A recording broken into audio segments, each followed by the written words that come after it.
নমস্কার বন্ধুরা, প্রতিদিনকার মতো মিতা হাজির হয়ে গেল তার রান্নাঘরে। আজকে রান্না হবে সেমাই।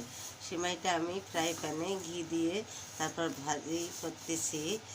আর ভিডিও অনেক লং হলে সমস্যা হয়, তো এই জন্য সমস্যার কারণে কিছু কিছু জিনিস আপনাদের দেখাতে পারছি না।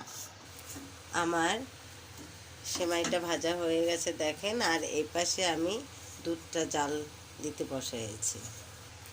দুধটা হয়ে গেছে, এখন দেখেন আমরা দিয়ে দিচ্ছি এর ভিতরে সেমাই, দিয়ে দিচ্ছি চিনি। আর একটু চিনি দরকার, তাই আবার আর একটু চিনি দিয়ে দিচ্ছি। তা আপনারা চেখে দেখবেন। সেই গুঁড়া দুধ পরিমাণ মতো আপনারা যেমনটা পছন্দ করেন সেই অনুযায়ী চিনি দিবেন সবটাই। আমি পরিমাণ মতো দিয়ে দিচ্ছি।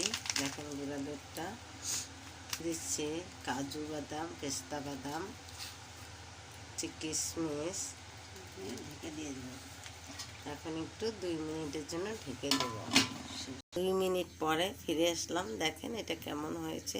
তো এভাবে একটু 5-10 মিনিট ঢেকে রাখলে এটা অনেক সুন্দর দেখতে হয় এবং খেতেও মজা লাগে। তো আপনারা এভাবে রান্না করে খেয়ে কমেন্ট করে জানাবেন যে কেমন লাগে খেতে। আর আমার পাশে থাকবেন, সাবস্ক্রাইব করতে ভুলবেন না, লাইক কমেন্ট শেয়ার দিবেন। আপনারা সুস্থ সুন্দর থাকেন। পরবর্তী ভিডিও দেখার জন্য আপনাদের নিমন্ত্রণ রইল। ওকে, টাটা, বাই।